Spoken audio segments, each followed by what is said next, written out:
My channel. আমি চন্দ্রলেখা স্টেশনে আপনাদের সবাইকে স্বাগত জানাই। আজ আমি নিয়ে চলে এসেছি টক দই রেসিপি। মাত্র দুটো উপকরণ দিয়ে খুব সহজেই আমরা বানিয়ে ফেলতে পারি টক দই। এর জন্য আমাদের লাগছে দুধ। আমি এখানে ভাগীরথীর দুধটা নিয়ে নিয়েছি 1 প্যাকেট। এখানে আমি দইয়ের সাজা নিয়ে নিয়েছি 1 চামচ। আর আমি একটুখানি জল নিয়ে নিয়েছি, যেহেতু আমরা দুধে জল দিয়ে খাই সেজন্যই। এবারে আমি যেটা করব, আমি গ্যাসে কড়াইটা বসিয়ে দিলাম, এতে আমি দুধটা দিয়ে দিচ্ছি।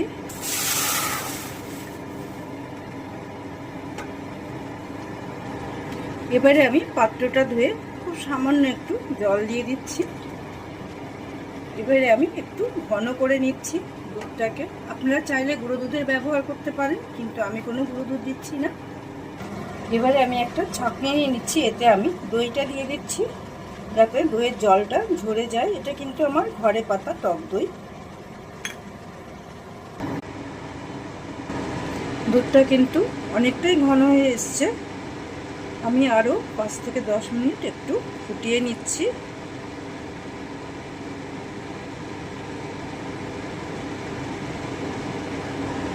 আমি আর একটুখানি ফুটিয়ে নেব। আমার ভিডিও দেখবেন, ভালো লাগলে অবশ্যই লাইক কমেন্ট শেয়ার করবেন, চ্যানেলটা সাবস্ক্রাইব করবেন, পাশে থাকবেন। যারা আমার চ্যানেলে নতুন বা চ্যানেলটি এখনও সাবস্ক্রাইব করেননি তারা চ্যানেলটিকে সাবস্ক্রাইব করুন, পাশে থাকুন।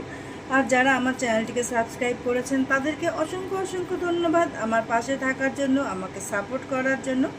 পাশে থাকা বেল আইকনটিকে প্রেস করে দেবেন, তাহলে আমার রান্নার নোটিফিকেশানটা আপনাদের কাছে সবার আগে পৌঁছে যাবে। আমি আর একটুখানি ফুটিয়ে নিচ্ছি, মানে ঘন করে নিচ্ছি।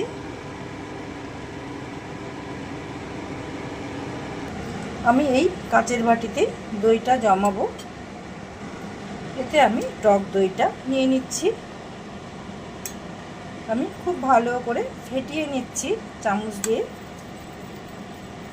মানে একদম মোলায়েম হয়ে যায়। এই যে একদম মোলায়েম হয়ে গেছে। আপনারা কিন্তু এই গরমে বাইরে রেখেই দইটাকে জমাতে পারবেন, কিন্তু শীতকাল হলে হটপটে বা টাওয়ালে জড়িয়ে দইটাকে জমানোর চেষ্টা করবেন, তাহলে খুব ভালো জমবে। প্রায় 15 মিনিট পরে এবারে আমি গ্যাসটাকে অফ করে দিচ্ছি। আমি দুধটাকে কিন্তু ঠান্ডা করে নেব, তাই বলে কিন্তু একদম সম্পূর্ণ ঠান্ডা করব না। একটা আঙ্গুল ঢুকিয়ে দেখব, যতটা সহ্য করতে পারবে সেটা নিতে হবে, কিন্তু পুড়ে যাবে না। এবারে আমি দুধে একটা আঙ্গুল চুবিয়ে দেখছি যে সহ্য হচ্ছে কিন্তু পুড়ে যাচ্ছে না। এই অবস্থাতে আমি এটাকে ঢেলে দেব। আমি দুধটাকে এই কাপে ঢেলে নিলাম। এবারে আমি ঢেলে দিচ্ছি।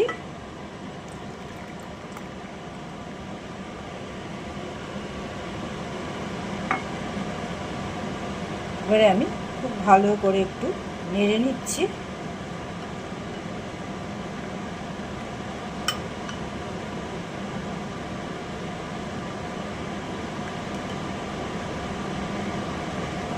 এবারে আমি ঢেকে দিচ্ছি। এভাবে আমি সারা রাত রেখে দেব।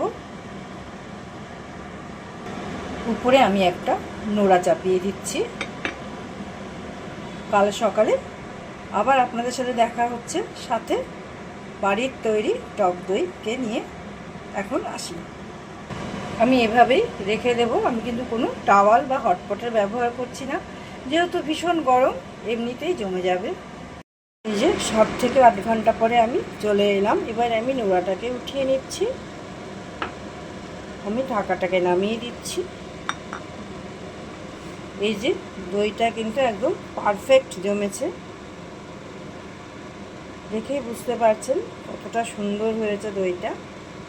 এবারে আমি এটাকে কিছুক্ষণ ফ্রিজে রাখবো, তারপরে ঠান্ডা ঠান্ডা পরিবেশন করব।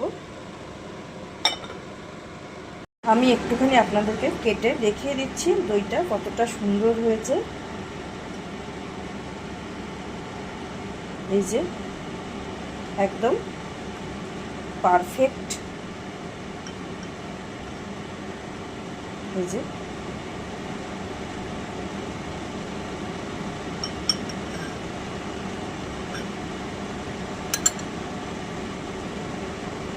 আপনারাই কিন্তু বলবেন কেমন জমেছে দইটা আমার। একবার অবশ্যই এভাবে ট্রাই করে দেখবেন, আশা রাখি ভালো লাগবে। Thank you for watching my video. সবাই খুব ভালো থাকুন, সুস্থ থাকুন, সাবধানে থাকুন। আবার দেখা হচ্ছে পরের কোনো নতুন ভিডিও নিয়ে। ততক্ষণ সবাই খুব ভালো থাকুন। টাটা।